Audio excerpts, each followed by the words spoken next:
सभी को नमस्कार। मैं doctor Sunil Punia, assistant professor राजकीय महाविद्यालय, एक बार फिर से राजकीय महाविद्यालय के यूट्यूब चैनल पर आप सभी का स्वागत करता हूं। लास्ट लेक्चर के अंदर हमने बिजनेस फोरकास्टिंग का मीनिंग, उसके ऑब्जेक्टिव, इसकी इम्पोर्टेंस, इसकी लिमिटेशंस और दूसरे वीडियो के अंदर हमने इसके प्रिंसिपल्स जो हैं, इनके जो सिद्धांत हैं बिजनेस फोरकास्टिंग के, उसके बारे में डिटेल स्टडी कर ली थी। उम्मीद है आप सभी ने उसका अच्छे तरीके से समझ लिया होगा। उसी कड़ी में हम आगे आज अध्ययन करेंगे टेक्निक्स जो होती हैं, या हम कह सकते हैं कि जो मेथड्स होते हैं बिजनेस फोरकास्टिंग के, उसके बारे में डिटेल स्टडी करेंगे। व्यावसायिक पूर्वानुमान की विधियाँ या प्रविधियाँ, यानी ऐसे कौन सी विधियाँ हैं जिसके आधार पे व्यावसायिक पूर्वानुमान लगाए जाते हैं।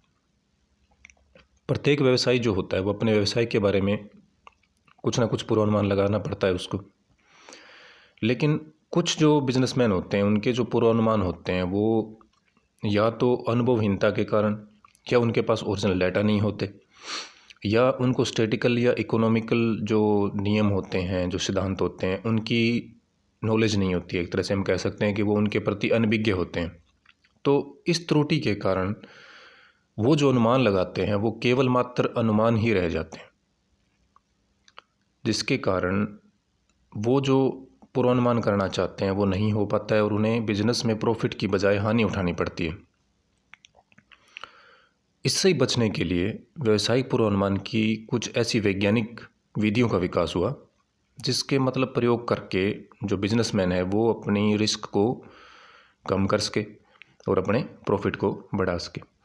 यानी ऐसी विधियों का विकास किया गया जो वैज्ञानिक हों, जो तथ्यों और समंकों पर आधारित हों, जिनके कुछ रूल हों, जिनके कुछ नियम हों और जो सत्यता के निकट अनुमान कर सके। आज हम उन्हीं विधियों के बारे में डिटेल से स्टडी करेंगे। इन विधियों को प्रमुख रूप से 5 भागों में बांटा गया, लेकिन जो प्रथम 4 विधियां हैं वो एक तरह से डिपार्टमेंटल नॉलेज के ऊपर बेस्ड हैं या मार्केट के ऊपर बेस्ड हैं, और अंतिम जो विधि है आपकी, जो आज आपको बताई जाएगी, सांख्यिकी विधियाँ, वो टोटल स्टैटिक जो फॉर्मूलाज होते हैं उनके ऊपर बेस्ड है। तो टोटल 5 प्रविधियाँ हैं। आज एक एक करके उनके बारे में स्टडी करते हैं। व्यावसायिक पूर्वानुमान की विधियाँ या प्रविधियाँ यहाँ ये आपको डिटेल में बताई गई। पहली आपको बताई गई है विभाग अध्यक्षों की राय, यानी जो एक तरह से हम ओपिनियन लेते हैं डिपार्टमेंटल्स के जो हेड होते हैं उनकी। दूसरी विधि आपको बताई गई है कार्यकर्ताओं की राय, ओपिनियन ऑफ जॉबमैन्स जो वर्क कर रहे हैं। तीसरी विधि है बाजार शोध विधि, मार्केट रिसर्च मेथड। चौथी है आपकी विशेषज्ञों की राय, एक्सपर्ट्स की ओपिनियन लेना। और पांचवी जो आपकी है, जिसमें मोस्टली एग्जाम के अंदर सवाल पूछे जाते हैं, वो है आपकी सांख्यिकी विधियाँ, स्टैटिकल मेथड्स। अब जो स्टैटिकल मेथड हैं, जो स्टैटिकल फॉर्मूलाज के ऊपर बेस्ड हैं, वो आगे आपके फिर 5 भागों में बांटी जाती हैं। पहला है आपका व्यवसाय मापक यंत्र, बिजनेस पैरामीटर्स। दूसरा आपका है बाह्य गणन, एक्सट्रापोलेशन। ये एक मैथमेटिकल प्रोजेक्शन होता है एक तरह से। बाह्य गणन जो होता है, ये 2 होते हैं, बाह्य गणन और जब स्टैटिक्स आपने स्टडी की होगी पीछे की क्लासों में, या जैसे एडिशनल सब्जेक्ट के रूप में स्टैटिक्स या मैथ रखते हैं तो उसके अंदर आपकी ये चीज़ आती है, बाह्य गणन और अंतर्पण। जब हम अंदर के समंकों के आधार पे कुछ इंटरप्रिटेशन देते हैं वो बाह्य गणन, और जब हम बाहरी समंक को अध्ययन करके उसको अप्लाई करते हैं तो उसको अंतर्पण बोला जाता है। इसका डिटेल हम आगे देखेंगे। तीसरी विधि आपकी है काल श्रेणी विश्लेषण, टाइम सीरीज एनालिसिस। चौथी आपकी है प्रतीप गमन विश्लेषण, रिग्रेशन एनालिसिस। और अंतिम है आपकी आधुनिक अर्थमितीय विधि, मॉडर्न इकोनोमेट्रिक्स मेथड्स। ये 5 विधियाँ व्यावसायिक पूर्वानुमान लगाने के लिए काम में ली जाती हैं और हमें इनका अध्ययन करना है। अब हम एक एक करके इनके बारे में स्टडी करेंगे।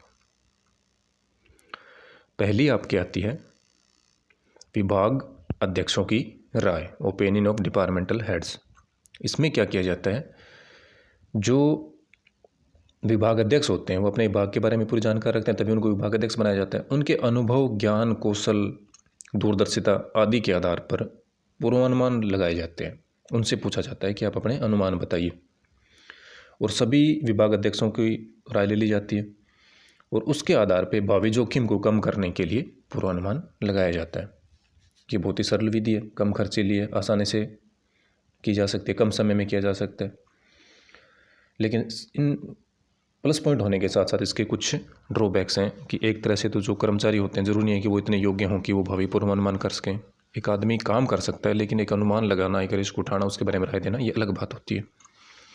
जो अध्यक्ष होते हैं उनका खुद का कुछ पूर्वाग्रह हो सकता है, तो हमारा जो इंटरप्रिटेशन आ रहा है, जो हमारा फोरकास्टिंग हो रही है, वो गलत हो सकती है। सॉरी। दूसरी विधि आपकी आती है कर्मचारियों की राय या कार्यकर्ताओं की राय, ओपिनियन ऑफ जॉबमैन। एक तरह से जो कर्मचारी होते हैं, जो उस बिज़नेस के अंदर काम कर रहे होते हैं, वो क्या करते हैं, उस चीज़ से जुड़े हुए होते हैं निकट। उन्हें पता होता है कि कहाँ समस्या है और उसका समाधान क्या है। हर विभाग में अलग अलग कर्मचारी काम करते हैं, उनके अनुभव होते हैं, उनकी जांच और विश्लेषण और उनकी राय के आधार पर उनमें कुछ अध्यक्ष चाहे तो संशोधन कर लेता है, उनसे राय ले लेता है, फिर अध्यक्ष उसमें कुछ संशोधन भी कर सकता है, और विभागीय अध्यक्षों की राय भी हम इसमें ले सकते हैं। यानी कुल मिला के, क्योंकि विभाग अध्यक्ष भी क्या है, एक तरह से कार्यकर्ता ही है बिजनेसमैन का, बिजनेस का, तो इन सब के अनुमान के आधार पर पूर्वानुमान किए जाते हैं। यही गुण और दोष जो पीछे आपको बताए गए विभाग अध्यक्षों की, वही इसके अंदर होते हैं। तीसरी विधि जो आपकी आती है वो है बाजार शोध विधि, मार्केट रिसर्च मेथड। इसके अंदर क्या किया जाता है कि जैसे जो बड़े प्रतिष्ठान होते हैं, बड़ी इंस्टीट्यूट्स जो होती हैं, और उनके क्या होते हैं, सबके अपने अपने शोध डिपार्टमेंट होते हैं। तो वो क्या करते हैं कि बाजार के अंदर उपभोक्ता को स्टडी करते हैं, उसकी आय क्या है, उसकी रुचि क्या है, उसकी आदत क्या है, फैशन आजकल क्या चल रहा है, इन सब के बारे में वो क्या करते हैं, स्टडी करते हैं, उस परिवर्तन का अध्ययन करते हैं। गवर्नमेंट की नीतियाँ कैसी है, सामाजिक और आर्थिक व्यवस्था कैसी चल रही है, आजकल क्या विज्ञापन चल रहे हैं, तो इन सब की बाजार के संबंध में स्टडी करते हैं और उसके आधार पे अनुमान करते हैं। अब जो वो स्टडी करते हैं तो उसमें वो प्रश्नावली या अनुसूची या टेलीफोनिक जो भी चीज़ें मेथड्स यूज़ करना चाहें वो कर सकते हैं। प्रश्नावली एक तरह से क्या होता है कि पर्सन होते हैं जो जिनसे हमें पूछने हैं उन्हें भेजे जाते हैं बाई पोस्ट या वाया मेथड, जबकि अनुसूची के अंदर क्या होता है कि जो पर्सन का जब हमें जवाब लेना होता है चीज़, वही सेम प्रश्नावली वाली है। इसमें जो व्यक्ति होता है वो खुद वहाँ उपस्थित होता है, सामने वाला आंसर देता है और वो खुद टिक करता है कि हाँ यस नो ये आपका जवाब ही है। ये दोनों में मेजर डिफरेंस होता है। या फिर हम कह सकते हैं कि कुछ एजेंट्स या जो सेल्समैन होते हैं उनकी मदद लेके बाज़ार का क्या किया जाता है, अध्ययन किया जाता है, और उसके आधार पर पूर्वानुमान किए जाते हैं। अब हालांकि ये विधि जो है वो ऊपर वाली विधियों से ज़्यादा वैज्ञानिक है, क्योंकि इसमें हमने फैक्चुअल डाटा लिए हैं, रिसर्च की है उसके ऊपर, उसके आधार पे हमने क्या निकाले हैं, निष्कर्ष निकाले, तो ये निष्कर्ष काफ़ी शुद्ध होते हैं। अब हम बात करते हैं चौथी विधि की, विशेषज्ञों की राय। विशेषज्ञों की राय यानी जो एक्सपर्ट्स होते हैं उनकी राय ली जाती है। एक तरह से कुछ समितियां बना ली जाती हैं, विशेषज्ञों की समिति बना दी जाती है, जैसे उत्पादन समिति, विपणन समिति, श्रम संसाधन या मानव संसाधन समिति, इस टाइप की क्या बना ली जाती हैं, अलग अलग समितियां बना ली जाती हैं बिजनेस में जितने क्षेत्र हैं उसके हिसाब से।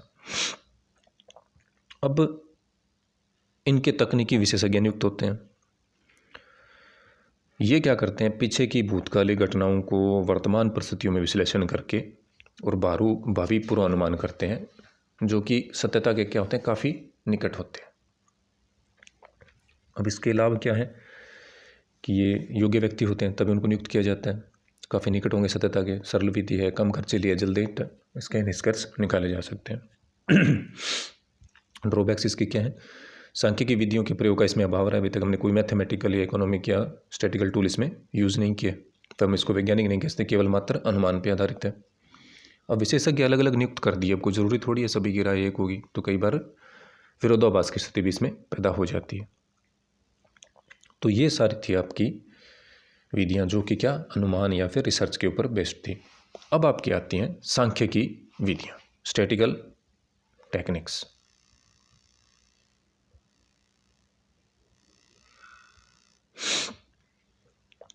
सांख्यिकी विधियों में क्या होता है कि पूर्वानुमान हेतु स्टैटिकल मेथड्स होते हैं, उनकी मदद ली जाती है, और वो आपको बताइए कितनी होती हैं, 5 प्रमुख। पहली उसके अंदर जो है वह आपका व्यवसाय मापक यंत्र, बिजनेस पैरामीटर्स। इसमें क्या होता है कि व्यवसाय के जो इंडिकेटर्स होते हैं या जो एक सूचकांक होते हैं, उनकी मदद ली जाती है भावी प्रवृत्ति को देखने के लिए। यानी बिजनेस का हमें स्टडी या विश्लेषण करना है तो हम जो व्यावसायिक सूचकांक होते हैं उनकी मदद लेते हैं कि अब ये बिज़नेस किस तरफ जाएगा, कि पीछे के इस बिज़नेस के ये ट्रेंड चल रहे हैं, क्या इस सूचकांक के आधार पर हम कह सकते हैं कि सूचकांक बढ़ रहा है या सूचकांक कम हो रहा है। तो इस संकेतकों के आधार पर अनुमान किए जाते हैं। जैसे कि मौसम के बारे में अनुमान लगाने के लिए जैसे वायु तापमापक यंत्र है तापमापक यंत्र है, तो बता देते हैं कि ये टेम्परेचर रहेगा तो आगे ये रहेगा। तो इसी तरह से सूचकांक होते हैं बिजनेस को रीड करने के लिए। कौन कौन से होते हैं, जैसे कि सकल राष्ट्रीय उत्पाद सूचकांक, GNP gross national product indicator, NNP net national product indicator. कृषि उत्पाद जो होते हैं आपके एग्रीकल्चर प्रोडक्शन के लिए, उनकी मदद ली जाती है। औद्योगिक उत्पादन के लिए जो इंडस्ट्रियल सूचकांक होते हैं उनकी मदद ली जाती है। इसी तरह से महंगाई को नापने के लिए होलसेल प्राइस इंडेक्स WPI, थोक मुद्रा सूचकांक को नापने के लिए CPI, कंज्यूमर प्राइस इंडेक्स, जैसे हमें न्यूज़पेपर में मिलता है ना कि अब की बार महंगाई का स्तर या मुद्रास्फीति का स्तर ये रहा है, अब ये रहा है, तो उसके आधार पर हम देख सकते हैं कि चीज़ें बढ़ रही है या घट रही है। तो ये क्या होते हैं, एक तरह से सूचकांक होते हैं जो क्या करते हैं, डिटेल स्टडी करते हैं, उसके आधार पर ये बताते हैं कि अब ये मार्केट का ट्रेंड इस चीज़ का ये चल रहा है, या ये जो अमुक चीज़ है इसका प्रवृत्ति क्या है। इसके आधार पे क्या किया जाता है, बिजनेस का अनुमान किया जाता है। जैसे रोज़गार हो गया, आपकी मजदूरी है, बढ़ रही है घट रही है, कंजप्शन कैसे है, बढ़ रहा है घट रहा है। जैसे हम न्यूज़पेपर में देखते हैं ना कई बार कि उपभोग में इतनी कमी आई, गाड़ियों के सेल्स में इतनी कमी आई। तो ये सारे क्या है, एक पैरामीटर्स है जो इंडिकेट करते हैं, और उसके आधार पर जो जो हमें आवश्यक है उन सूचकांकों की एक श्रृंखला बना दी जाती है, उनको अलग अलग वेटेज दे लिया जाता है कि हमारे बिजनेस में इस चीज़ का इतना वेटेज है, ठीक है। तो एक उसके आधार पे एक सामान्य सूचकांक बना लिया जाता है, जनरल बिजनेस इंडेक्स बना लिया जाता है। सब सूचकांकों के आधार पे हमें जिस चीज़ की आवश्यकता है, जो भी आपको बताया उनमें से बिजनेस के लिए, उसके सूचकांक हमने ले लिए। अब हमारे बिजनेस के अंदर उसकी कितनी कितनी वेटेज है, उसको हमने वेटेज दे दी कि हाँ इस पार्ट को हमारे बिजनेस से संबंधित 20% लेता है, ये 30%, सबकी वेटेज बना ली। अब इनके आधार पे हमने क्या किया, एक सामान्य इंडेक्स तैयार कर लिया, और उसके आधार पे हमने क्या किया, पूर्वानुमान लगाए जो हमारे बिजनेस की रिस्क को कम करेंगे। अब ये अलग अलग हो सकते हैं, डिपार्टमेंट वाइज हो सकते हैं आपके, तो मेनली समझने वाली जो चीज़ थी वो यही थी। अब इसके अंदर आपकी दूसरी जो विधि आती है वो है बाह्य गणन, एक्स्ट्रापोलेशन मेथड। ये विधि इस मान्यता पर आधारित होती है कि एक जैसे कोई अवधि दी हुई है आपको, उसमें समंक जो आप ले रहे हैं उसमें क्या होता है, कोई ज़्यादा परिवर्तन या आकस्मिक वृद्धि या कमी नहीं होती है। यानी जो उचावचन है या जो फ्लैक्चुएशन है वो एक नियमित है। अगर वृद्धि या कमी हो भी रही है तो एक नियमित चल रही है। यानी वृद्धि की दर जो है, रेट जो है, वो क्या रहेगी आपकी, लगभग समान रहती है। इस मान्यता के ऊपर ये विधि बेस होती है। ये मान के चलता है कि ये चीज़ें होगी, यानी समंकों में वृद्धि या कमी ज़्यादा नहीं होगी, एक नियमित हो सकती है। फिर क्या होता है कि इसमें इस समंकों के आधार पे हम एक श्रेणी बनाते हैं, और उस श्रेणी की ट्रेंड को या उपनति को देखा जाता है एक वक्र बना के, और उसके गणितीय निदर्शन के आधार पे उसका प्रक्षेपण किया जाता है। यानी सर्वप्रथम ये ज्ञात किया जाता है कि वस्तु की श्रेणी किस प्रकार की है या उसका ट्रेंड क्या है। उस प्रकार उस प्रवृत्ति और उसके ट्रेंड के आधार पे भविष्य के लिए उसके जो मैथमेटिकल निदर्श होते हैं उसके आधार पे एक अनुमान दिया जाता है। जैसे कि अंकगणितीय अनुमान हो गया, आपके अर्थमेटिक ट्रेंड हो गया, आपका संशोधित घातीय हो सकते हैं, एक पर्ल रीड वक्र विधि होती है इसके अंदर, एक जो गोम्पेड्स हुए थे उनका कर्व होता है। तो मेनली इसमें जो अर्थ वाली विधि होती है आपकी, अंकगणितीय अर्थमेटिक ट्रेंड जो होता है उसको ज़्यादा काम में लिया जाता है। ये क्या होता है, सबसे सरल होती है। इसमें एक समीकरण के द्वारा जो आश्रित चर मूल्य होता है और स्थिर के चर मूल्य के आधार पर इसका समीकरण को किया जाता है। इसकी जो समीकरण है वो है आपकी y = a + bx। जब हम इस समीकरण को सरल करते हैं तो इन दो समीकरणों के माध्यम से इसको क्या किया जाता है, इसका मान निकाला जाता है। जिसमें पहली समीकरण आपकी है sum of y = na + b sigma x and sigma xy = a sigma x + b sigma x²। इनके माध्यम से इसमें जो a b x या y का जो मान होता है उसको फाइंड किया जाता है। इसमें कुछ डेटा हमारे पास होते हैं और उसके आधार पे हम अनुमान करते हैं। तीसरी विधि जो आती है इसकी स्टैटिकल की, मेन 5 विधियाँ थी, उसमें हम 5वीं विधि स्टैटिकल मेथड देख रहे हैं। उसके अंदर उसका तीसरा पार्ट देख रहे हैं, काल श्रेणी विश्लेषण, टाइम सीरीज एनालिसिस। इसमें क्या होता है, जो टाइम होता है, समय के आधार पर जो आपने डाटा कलेक्शन किया है उसको एक व्यवस्थित क्रम में लगाया जाता है। फिर उस पर जो घटक होते हैं प्रभावित करने वाले, उनके प्रभाव को देखकर इसकी वैल्यू निकाली जाती है। यानी समय के आधार पर जो आपने डाटा कलेक्शन किया है उसको एक मैनेज्ड वे में उसका चर मूल्य निकालकर उसको फाइंड किया जाता है। इसमें क्या होता है कि व्यावसायिक पूर्वानुमान की काल श्रेणी एक तरह से जो मेन टेक्निक है वो क्या है कि व्यावसायिक पूर्वानुमान में काल श्रेणी विश्लेषण का प्रयोग उस समय किया जाता है जब आपके जो विगत काफ़ी सालों के जो आपके पास डाटा हैं उनकी प्रवृत्ति में क्या हो रहा हो, आपको ऊंचा वचन या डिफरेंस दिख रहा हो। और वो क्यों दिखता है, क्योंकि ये मान के चलती है विधि कि इसको जो प्रभावित करने वाले घटक होते हैं वो मेनली 4 होते हैं, टी, एस, सी और आर। टी यहाँ पे किसके लिए काम लिया जाता है, दीर्घकालीन प्रवृत्ति क्या है, ट्रेंड जिसको बोला जाता है, टी फॉर ट्रेंड, दीर्घकालीन प्रवृत्ति। ऐसे यहाँ पे आपके लिए मौसमी परिवर्तन के लिए, सीजनल कोई वेरिएंस जो आ रहा है उसके लिए। सी यहाँ पे आपके लिए साइक्लिकल जो वेरिएंस आ रहा है उसके लिए होता है, सी चक्रीय ऊंचा वजन के लिए होता है आपका। और आर जो होता है आपका वो यादृच्छिक परिवर्तन या फिर हम कह सकते हैं कि आकस्मिक ऊंचा वचन जो होते हैं, रैंडमली या कोई यादृच्छिक कोई भी अचानक से परिवर्तन आ गया आकस्मिक, उसके लिए आर होता है। तो ये जो सारे फैक्टर होते हैं ये क्या कहते हैं कि जो समंक हमने लिए उसमें इनकी प्रवृत्ति के आधार पर चेंजेस आ सकते हैं। यानी चक्रीय ऊंचा वचन आपको बता दिया, सीजनल बता दिया, ठीक है। और T for trend, S for seasonal मौसमी, सी फॉर साइक्लिकल और आर फॉर यादृच्छिक या जो अचानक से जो आकस्मिक जो चेंजेस हो रहे हैं उसके आधार पर इनको अलग अलग निकाल दिया जाता है। अब इन अलग अलग फाइंड करने के बाद में इन काल समंकों को इनका परिवर्तन देखा जाता है कि सीजनल है या साइक्लिकल है, इसके आधार पर इसकी वैल्यू निकाली जाती है। जो आपका दीर्घकालीन प्रवृत्ति है ये एक तरह से 2 समंकों के बीच मूल्य में होने वाले परिवर्तन की प्रवृत्ति होती है। मौसमी परिवर्तन जो होता है वो मौसम विशेष के कारणों के कारण ऊंचा वचनों के कारण होता है। चक्रीय ऊंचा वचन होते हैं वो व्यापार के जो उतार चढ़ाव होते हैं उसके कारण परिवर्तन को दर्शाता है। और जो यादृच्छिक होता है आपका वो अचानक से ही अनियमित या आकस्मिक आपके होते हैं। अब जो ये सारी वैल्यू हमने देखी, इनको आगे 2 मेथड से इसको किया जाता है। पहला आपका है इसके अंदर योगात्मक प्रतिमान जिसको बोला जाता है, एडिटिव मॉडल। ये हम किसके अंदर अध्ययन कर रहे हैं, काल श्रेणी के अंदर। काल श्रेणी के अंदर क्या होते हैं, ये अलग अलग फैक्टर होते हैं जो प्रभावित करते हैं। अब इनकी वैल्यू इनके 2 के आधार पे फाइंड की जाती है। पहला है आपका योगात्मक प्रतिमान जिसके अंदर हम क्या करेंगे, वाई इसका निकालने इंडिकेटर है, जो ओरिजिनल डाटा है उसको बोला जाता है वाई, मूल समंक जो आपके होते हैं। अभी कैसे फाइंड करेंगे, अभी हमने क्या लिया था 4 फैक्टर, टी, एस, सी और आर। तो योगात्मक मॉडल है तो सबके बीच में आप क्या करो, प्लस का निशान लगा दो। ये आपका हो गया योगात्मक model. T for trend, S for seasonal, C for cyclic और आर फॉर रैंडम वेरिएशन।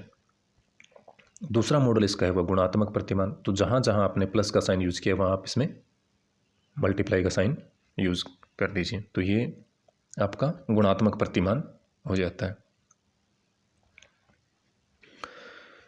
अब इसके अंदर भी क्या होता है कि इसकी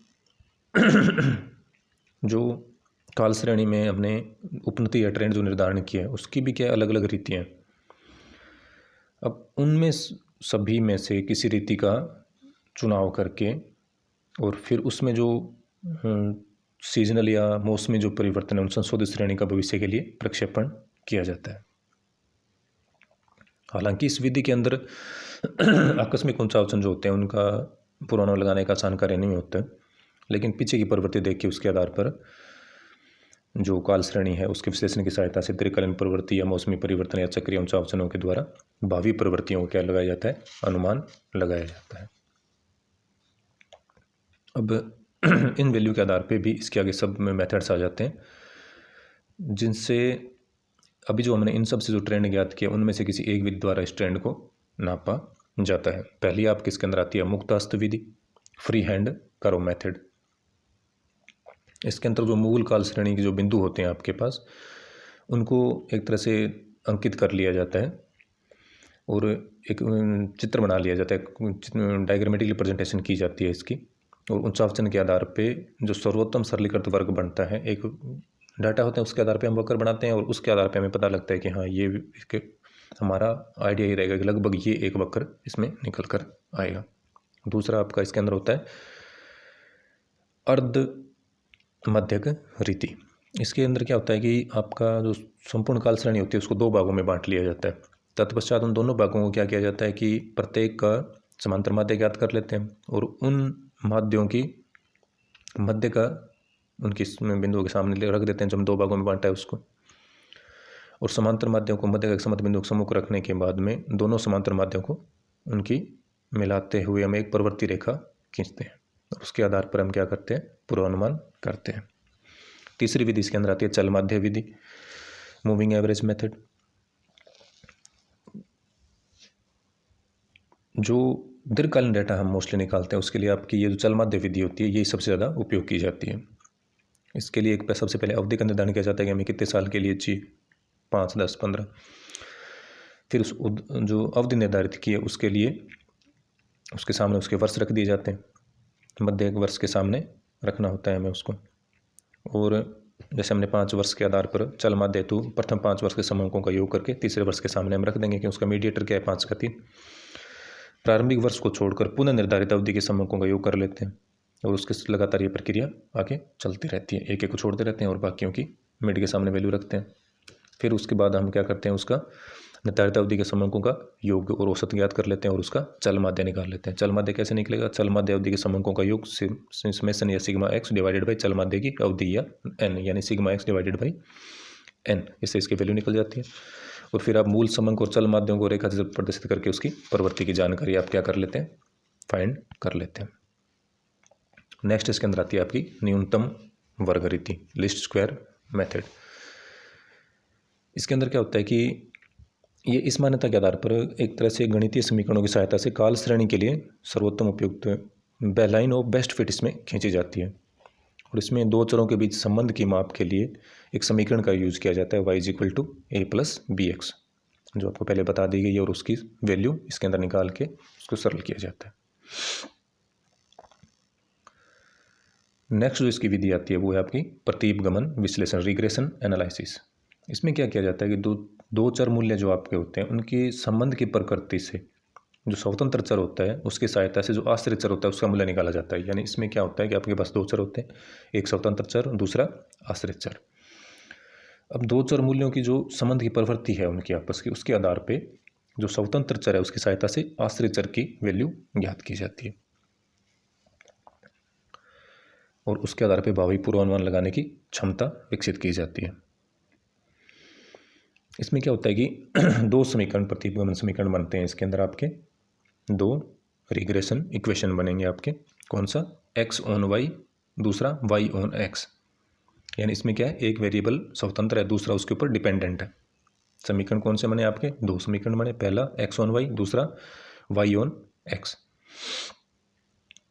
अब इन समीकरणों का प्रयोग करके इनके आधार पे वैल्यू फाइंड की जाती है। अब जो पहला आपका समीकरण x ऑन y, इसमें y क्या है, स्वतंत्र चर है, x क्या है, आश्रित चर है। x ऑन y यानी x किस पे डिपेंडेंट है, y के ऊपर, y इसके अंदर स्वतंत्र चर है, x इसमें आश्रित चर है। इस समीकरण का प्रयोग करके जो प्रथम समीकरण है उसमें y स्वतंत्र चर के दिए गए मूल्य से जो x आश्रित चर है उसका संभाव्य मूल्य सूत्र के द्वारा निकाला जाता है। कौन से सूत्र के द्वारा? आपको सूत्र बताया गया है, x minus x bar bracket के अंदर बंद कर दिया इसको, is equal to b x y bracket start y minus y bar. अब इस फॉर्मूले में फिट करके इसका संभाव्य मूल्य जो होता है वो निकाला जाता है। या इसका फॉर्मूला ये भी अपने कर सकते हैं, X is equal to A plus B Y. लेकिन जब इसको आप समीकरण को सरल करेंगे तो आपके पास समीकरण यही बन के आएगी, x minus x bar is equal to b x y y minus y bar. दूसरी समीकरण जो आपकी है वो है वाई ऑन एक्स। अब इसमें क्या हो गया, एक्स तो स्वतंत्र चर है और वाई क्या है, आश्रित चर। वाई ऑन एक्स यानी वाई किस पे डिपेंडेंट है, एक्स के ऊपर डिपेंडेंट है। आपको कहीं कंफ्यूज नहीं होना है। पहले फॉर्मूले ने आप क्या किया, एक्स माइनस एक्स बार, यहाँ आप क्या कर देंगे वाई माइनस वाई बार। वहाँ पे आपने क्या लिखा था पहले फॉर्मूले बी एक्स वाई, यहाँ पे क्या कर देंगे बी वाई एक्स। और यहाँ आपने क्या किया था, आश्रित चर की वैल्यू निकाली थी, यहाँ आश्रित चर की जगह हम क्या लिख देंगे एक्स माइनस एक्स बार, क्योंकि हम किसका निकाल रहे हैं, वाई की वैल्यू निकाल रहे हैं। तो जहाँ जहाँ पहले फॉर्मूले आपने एक्स यूज़ किया वहाँ आपको क्या यूज़ करना है, वाई यूज़ करना है। इस तरह से आपकी दूसरी अल्टरनेट समीकरण क्या बनती है, Y is equal to A plus B X. अब इनके आधार पे ए तथा बी का मूल्य निकाल लिया जाता है। अब जैसे ये मोस्टली कहाँ यूज होते हैं, जैसे कि दो चरों का हम आपस में, एक आश्रित चर है एक स्वतंत्र चर है। स्वतंत्र चर के आधार पे हम क्या कर रहे हैं, आश्रित चर की वैल्यू फाइंड कर रहे हैं। तो ये जैसे कहाँ पे काम आता है, जैसे कि सपोज दैट वर्षा का उपज पे प्रभाव देखना, ठीक है। अब स्वतंत्र चर क्या हो गया आपका, वर्षा, और डिपेंडेंट कौन हो गया, उपज। तो उसका क्या इफेक्ट पड़ेगा, आयु पर भार का प्रभाव भी, अगर मोटे आदमी ज़्यादा जिंदा रहते हैं या पतले आदमी ज़्यादा। मूल्य का मांग पर प्रभाव देखना है। तो इन सब का जब अध्ययन करते हैं तो हम क्या करते हैं, प्रतीपगमन विश्लेषण रिग्रेशन एनालिसिस को यूज़ किया जाता है और इस मेथड के आधार पे उसके वैल्यू निकाली जाती है। इसमें दो से अधिक चर मूल्यों का संबंध विश्लेषण भी किया जा सकता है, मल्टीपल का भी किया जा सकता है, उसकी आपके अलग इक्वेशन होती हैं। एग्जाम के पॉइंट ऑफ व्यू दृष्टि से आपके लिए यही ज़्यादा महत्वपूर्ण है, दो समीकरण और एक दूसरे पे कौन सा आश्रित चर है और कौन सा स्वतंत्र चर और उसकी निकालने की समीकरण क्या है। नेक्स्ट जो आपकी आती है वो है आधुनिक अर्थमिति विधि।